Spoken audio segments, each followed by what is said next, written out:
which is in absolutely prime condition, and just look at that enormous crowd on the left-hand side of your screen in spite of a tram strike. Well, you know the positions on the grid. You know that Jacques Villeneuve and Heinz-Harald Frentzen are in the front row, ahead of Michael Schumacher and David Coulthard, followed by Eddie Irvine and Mika Häkkinen. But while you look at the rest of the grid, the drivers are down there in their cars. Martin Brundle, you know very well what it feels like. You drove in and scored points in the last Grand Prix. How does it feel? Well, it's a strange, almost lonely feeling this last few moments on the grid. The weekend's work is done. There's nothing more you can do now.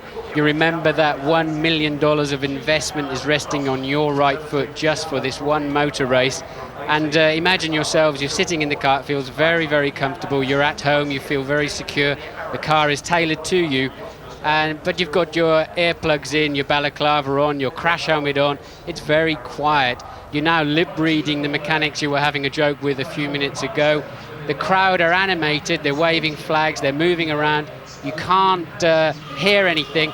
Just strangely, what you can hear are the generators ticking away that are keeping the tyres warm. So the heat haze arising from the 700 horsepower engines. 21 cars down there, and when the last light goes on, they will all go out, and it is go.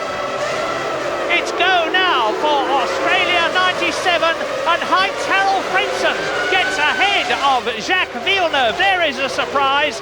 Frentzen takes the lead, and Eddie Irvine goes across, and out goes one of the Saubers. It must have been Johnny Herbert. There was a coming together, but it is Johnny Herbert and Villeneuve. Villeneuve out of the race at the beginning. An amazing happening. First of all, Damon Hill goes out. Then Jacques Villeneuve has a coming together and is out of the Australian Grand Prix, and up into second place in the McLaren Mercedes, it is David Coulthard. So Frentzen leads, Coulthard second, Irvine is third, Häkkinen is fourth, the two Benettons fifth and sixth, Parnis is in seventh position, and Nicola Larini in the second Sauber is in 8th place. Now, this is a heaven-sent opportunity for Heinz-Harald Frentzen. Replay. Yes, I think what happens is that Villeneuve had a very poor start and got surprised by Schumacher into the first corner, coming up his inside, and he really did get smothered and just didn't know which way to go. Well, now, Heinz-Harald Frentzen. Frentzen qualified for the Australian Grand Prix higher than he has ever qualified before. In his entire career, he has had 1/3 place, and he's in line for a win now if he can keep the Williams going, but he's still got 57 laps to go, and there's action behind him because, and that, my goodness, out goes Eddie Irvine. So, retirements, Villeneuve is out. And there is Eddie Irvine, so there's decimation already with Damon Hill out as well. Maybe it was Irvine into the first corner up the inside of Villeneuve because he had a left front puncture there, and I suspect damage to the left front suspension that is very weak in any area other than its loaded area when it's working on the car. So now all will be calm in the Williams pit as far as Frentzen's area is concerned, but far from it. Jacques Villeneuve, who was looking for points here in the World Championship. And there is Eddie Irvine. This is a replay of the Ferrari of Eddie. You see him looking at the front wheel, and you can see that it is towed in. You can see that the tyre is running not flat, but deflated. Eddie locks it up and goes off the course, so out of the race. Right at the very start is one of the Ferraris, the man who finished third last year. You look at David Coulthard. And there is the McLaren with the Mercedes V10 engine designed and built at Brixworth and another retirement. It's Ralf Schumacher.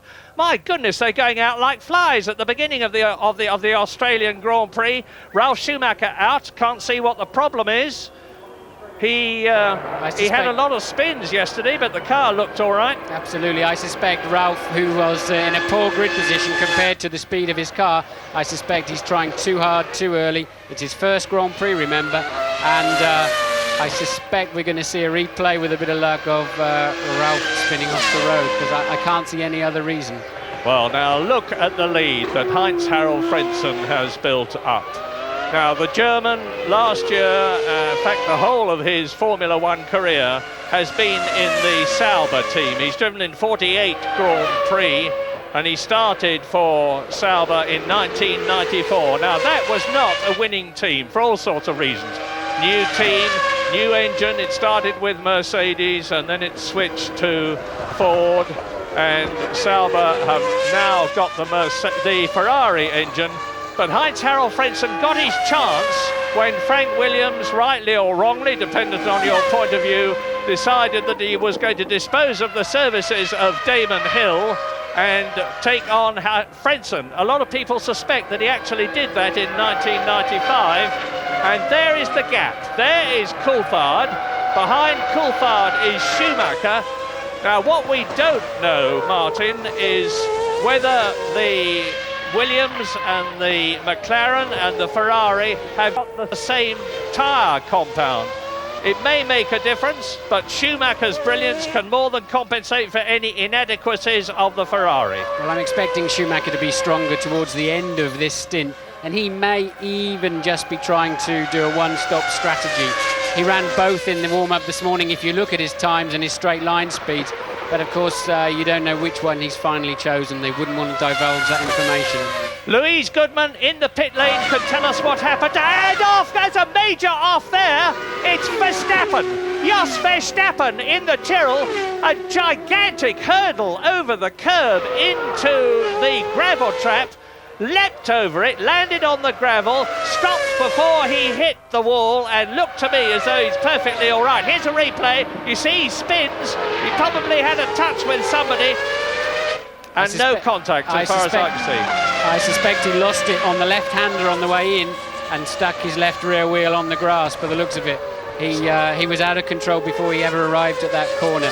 It's easy to do there. It's a bit of no man's land with two curbs for apexes, and your eye is distracted to the right and your left wheels can just go onto the grass verge. Well, Ralf Schumacher out, Eddie Irvine out, Damon Hill out, Jos Verstappen out, and the battle as on goes Shinji Nakano. That is the newcomer from Japan in the Prost team. Remember that word Prost? We used to say Ligier, but not anymore. It's a Prost. I mean, what is going on? Is this the first day back at school or what? I mean, everybody's all over the place. What on earth? They just need to calm down. There's a long way to go. Yeah, and here's a replay of Nakano going off. And meantime, up at the front, Heinz-Harald Frentzen will be pacing himself shortly. But behind him, there is a battle, and there it is. Coulthard second. Michael Schumacher, you're looking at different fuel stop strategy.